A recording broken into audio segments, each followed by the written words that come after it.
Joining us now, former Speaker of the House. He's got a brand new book out today. And by the way, Understanding Trump. He is going to be in Ridgewood, New Jersey tonight at 7 p.m. And, Mr. Speaker, we also look forward to having you on TV, which is always fun to have a rare in-studio appearance. And congratulations on the book, and we'll get to that in a second. But Ridgewood, New Jersey at Bookends, which is a great place to have a book signing. You said, can you think of one thing Trump can do worse than, the whole issue that this is a witch hunt with Robert Mueller? No, look, I think it's amazing. And by the way, I thought that Jeff Sessions was just magnificent in the way he stood up, pointed out both the difference between recusal over a specific issue and failure to run the FBI, which was his duty, pointed out that his personal integrity was being impugned. And I thought it was a tremendously compelling opening statement by the Attorney General. I was very, very proud of him. Very compelling, but also his answer that we just played to Ron Wyden was particularly amazing, too, and is like, this is now character assassination. The whole thing here seems to hinge on a very basic fundamental question that we now had answered last week. We know the president wasn't being investigated. We know that there was no collusion between the Trump campaign and Russia, and I can play all the Democrats saying, well, no evidence of collusion, which I've done many, many times. And then, one has to ask itself, why are we having the investigation at this point? Because we already know the answer, according to James Comey. Well, the whole thing is astonishing. It hit me because I've been digging deeply into Comey's background and our experience of Comey in the past, and then how he manipulated the entire system to get Mueller to be the special counsel, and then Mueller hiring 4 Democratic lawyers, one of whom had worked for the Clinton Foundation, one of whom had a track record of concealing evidence from the defense in a way that is illegal. And it hit me as I dug into all this stuff that remember, this is coming in a period where Kathy Griffin is holding up an image of Donald Trump's head bleeding. It's coming at a time when a New York public theater is showing the assassination of the president. By the way, we found out, just a little while ago, that this assassination theater group did, in fact, collect millions of dollars in taxpayer grants after days of reports claiming taxpayer dollars weren't used to fund Shakespeare in the Park, which, the depiction of President Trump as Julius Caesar suffering a bloody assassination. Well, and my point is, you have to see everything that's going on in the context. I was reminded of Arthur Miller's extraordinary play, The Crucible, about the Salem witchcraft trial, because what you've got now on the left is the equivalent of the Salem witchcraft trial. These people know that Trump and that the Attorney General and that others are guilty. They don't know what they're guilty of. But it's literally the same kind of psychological emotion that Miller portrayed so vividly in his play about the witchcraft trials in Salem back in the 17th century. And so you get this wave of weird stuff. And it doesn't matter what you say. I mean, for example, there's solid evidence that the Russian ambassador visited the White House 22 times. Well, he's the Russian ambassador. He's supposed to go visit the White House. But whether or not in a large group meeting, the Russian ambassador in passing actually saw Sessions, and then remember this whole report by Comey, and I think Comey is a maliciously destructive person. The whole way Comey framed it was based on what apparently is an intercept of the Russian ambassador sending a message back to Moscow, exaggerating his ability to have a conversation with Sessions. Everybody who was at the reception who showed up has said, no, this is simply totally untrue. And you get this again and again, and every time one of them gets knocked down, there are 2 new stories. And I'll be fascinated to see what comes out of today, because I think Jeff Sessions, who's a very smart and very, very honorable person, is going to do more than enough to handle his former colleagues. And at that point, the left is going to have to find a whole new excuse for the hysteria that they're in the middle of. You've raised a couple of points. One is that Robert Mueller has stocked his staff with Democratic donors, and I think even more breathtaking than this is that Mueller hired a Clinton Foundation lawyer for this particular Russian probe. Now, this particular woman was somebody that, her name is Jeannie Ray, and according to Politico, she performed work for the Clinton Foundation, defending it from Freedom of Information Act requests related to Hillary's private email server.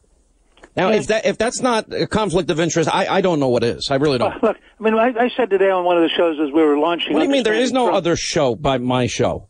Well, when you're a struggling author, doing the best you can to get off the ground, you got to go where you can go, you know? By the way, the book is phenomenal. If you can stay longer, by the way, tell me again. Sure, then I'm happy to. Okay, good. Because I'm thrilled by understanding Trump. But I said to one of the audiences earlier today, if Mueller wants to prove that we should genuinely respect his neutrality, what if he established a rule he has to hire one pro-Trump lawyer for every pro-Clinton lawyer?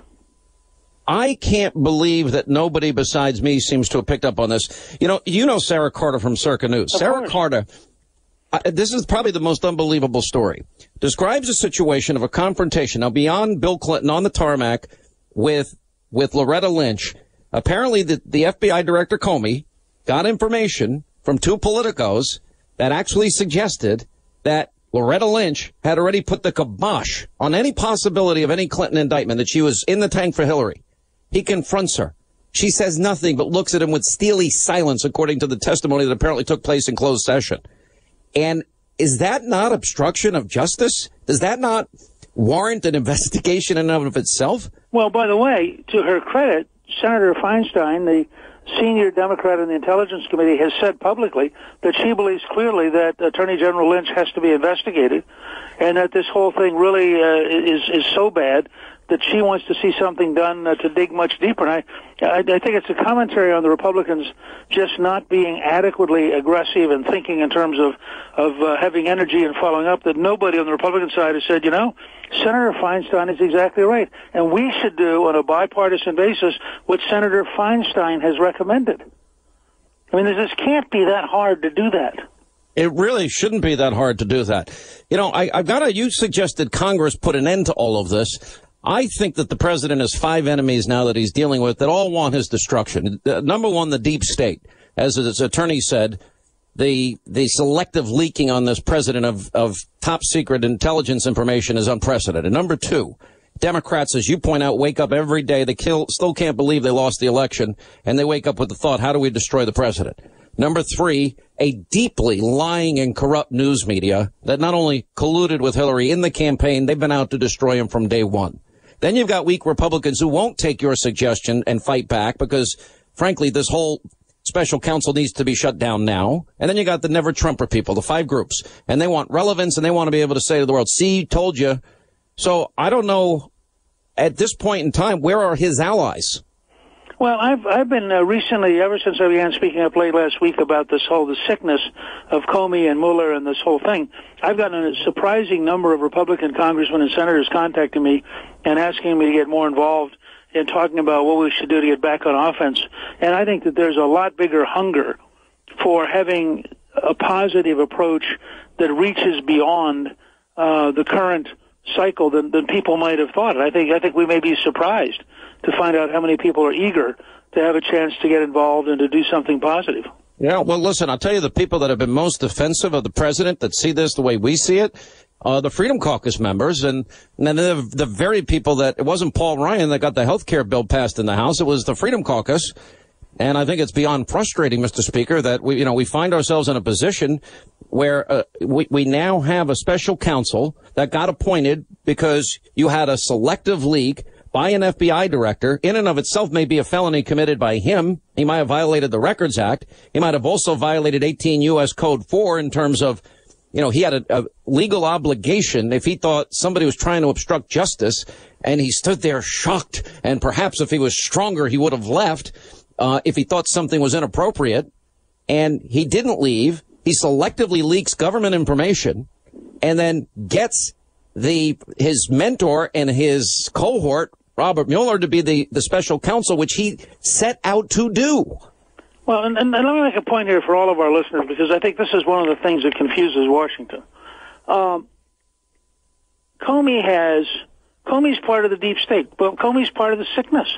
Nobody should be confused about this. And I'm going to give you two examples. Comey was deeply worried that when President Trump said something to him about whether or not General Flynn might be innocent, that it would have a chilling effect on FBI agents. You go back and read the exact text. Well, Barack Obama said publicly that he thought Hillary Clinton was innocent. Now, why is it if Barack Obama says, then President of the United States, says publicly he thinks somebody under investigation is innocent, that doesn't have a chilling effect? By the way, can I just be a little bit of a wise ass like I think you've known me all these years? Oh, no, come on. You're not going to do this to me. No, I got to do this. You know, if we're all upset about, governments influencing elections, which, by the way, we've had testimony, the Russians did it before this election, they'll do it after this election, and of course they tried to break in, but no votes were changed at all. But does it matter that Barack Obama used State Department funds to try and unseat and used his political team to unseat an ally in Israel by the name of Prime Minister Netanyahu? I mean, did he not do the very thing that everyone thinks they're so aghast and shocked by? Well, and of course that's part of the whole problem of the modern world. But look, I don't want to in any way defend the Russians. No, I'm not either. I'm just saying Putin. But this whole gigantic double standard is more than astonishing. All right, stay right there. Now, the brand new book, he's going to be at Bookends in New Jersey, Ridgewood tonight at 7 o'clock. Newt Gingrich is going to give a talk, and then he'll be signing books and hopefully make it back to Hannity, which may not happen because I keep promoting the living daylights out of this. So the crowd's going to be so long, you're going to call me say, "To the hell with your show." Tripping me, Hannity. I'm going to be on the show. All right, so we're going to have the speaker tonight, 10 Eastern. His book is called Understanding Trump. I think the definitive book now written about the president and how he was able to outperform all expectations and win the presidency. All right, former Speaker of the House, Newt Gingrich, he's written a brand new book. And if you don't understand, honestly, if you don't want to be spun by the media and you want to understand this Trump phenomenon, everybody was laughing. Nobody thought he could win. And the attacks against him by the swamp. This is the definitive book, and it's called Understanding Trump. He's going to be at Bookends in Ridgewood, New Jersey for all our WOR listeners in New York at 7 o'clock tonight. He'll be speaking and signing books. Tell us what give us some headlines about the book. Well, look, the book's an effort to say, first of all, this guy, Trump is really different. And one of the problems with the elite media, other than the ideological hatred, is they keep trying to place him as though he were a normal politician.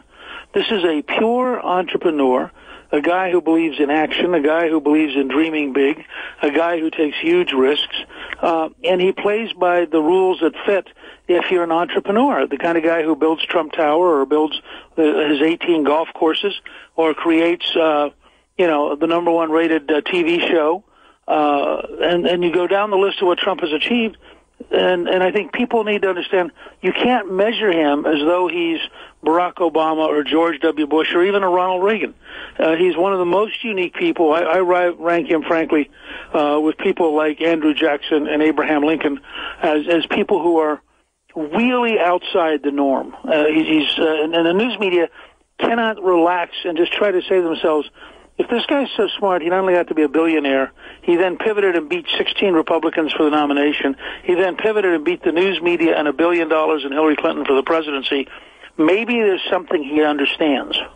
And they just cannot bring themselves to do that. And so I decided, because Clifton and I have known him a good while, that I would write a book that really that's not called Predicting Trump. I don't believe you can predict Trump. I don't think Trump can predict Trump. But it's called Understanding Him, because I do think there are underlying patterns. I'll give you one that you know well, because you're a New Yorker. You've known him for years. Trump will always counterpunch. If you hit him, he will instinctively, immediately counterpunch. By the way, you know what I am? What? A counterpuncher. Exactly. See, I mean, you two get along well. Yeah, we really do. He's actually seen some of my own fights, and he's like, man, you fight as hard as I do. All right, the book is called Understanding Trump. Ridgewood, New Jersey, tonight, 7 o'clock. Speaker Gingrich will be speaking, signing books.